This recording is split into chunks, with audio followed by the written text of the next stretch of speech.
I mean, I think, is it fair to say that, I mean, Wallace in What If is probably the most normal character you've ever played? I was just wondering, was it quite nice? It was quite nice to see you in modern clothes for a change. How was that experience for you? It was lovely. It was nice to, as you say, not to be doing, be chasing ghosts around a period house, or like, being a poet in the 1940s, or indeed having magical powers and running around castles. So yeah, just nice to play a normal person in a fairly normal setting that kind of everyone can relate to. That was fresh. In a way, though, is that actually more of a challenge for you? Because I suppose it's a bit more subtle. No, it's definitely not. It's definitely a lot easier just to play a normal person than it is to, play somebody living in a heightened reality. Like, because that's the thing, if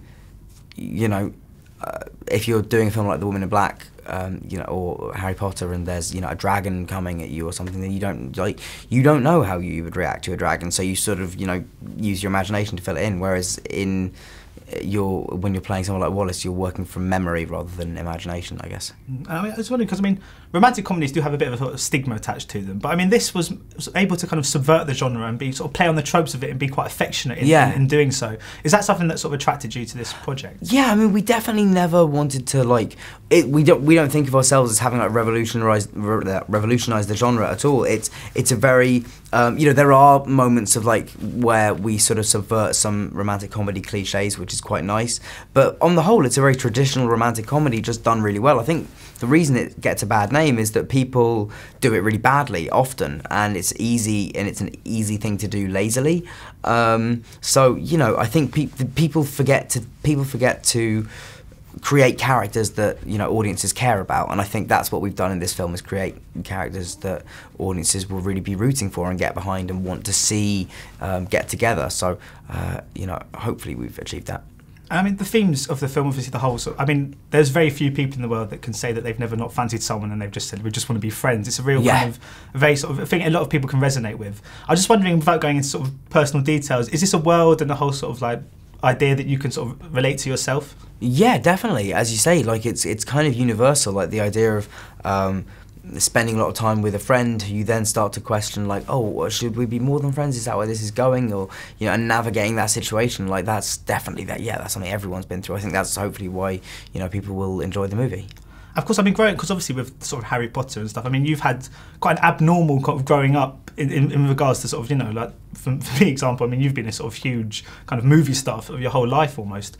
Do you kind of crave and quite enjoy playing normality on screen? Is it quite fun I don't know what you think my life is like, though. That's the thing. It's not the scenes of going to parties or going to get coffee, I do all those things. I don't know. I grew up on a film set, absolutely. But and I have a weird life at times, absolutely. But I also I am capable of experiencing normality as well. It's not something I don't have to I must play a part so I can experience what it would be like to live a normal life for a while.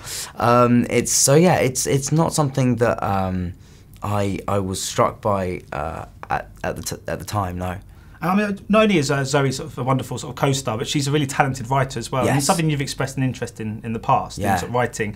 Did you ever sort of seek advice from her at all? Yeah, I did. I gave her when we were doing the movie, I had just started writing the first thing I've ever written, and I went to her and said.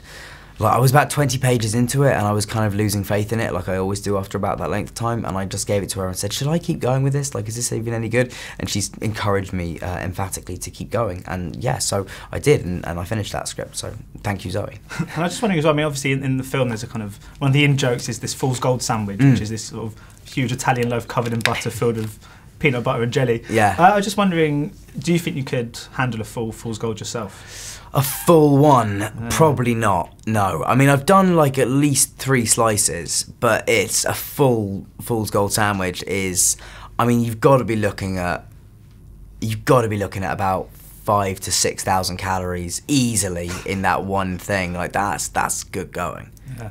So just finally, of course, the next film, release date-wise, the next film we're going to see is Horns. Yes. Which is very exciting. Can you just tell us a little bit about that one? Yeah, absolutely. I play a guy called Ig Perish, who his girlfriend has been murdered, and he goes out for a night drinking and wakes up the next morning with these small, like the beginnings of devil horns just growing out of his head. And then over the next 3 days, he has to figure out both who really killed his girlfriend and why he is now turning into the devil.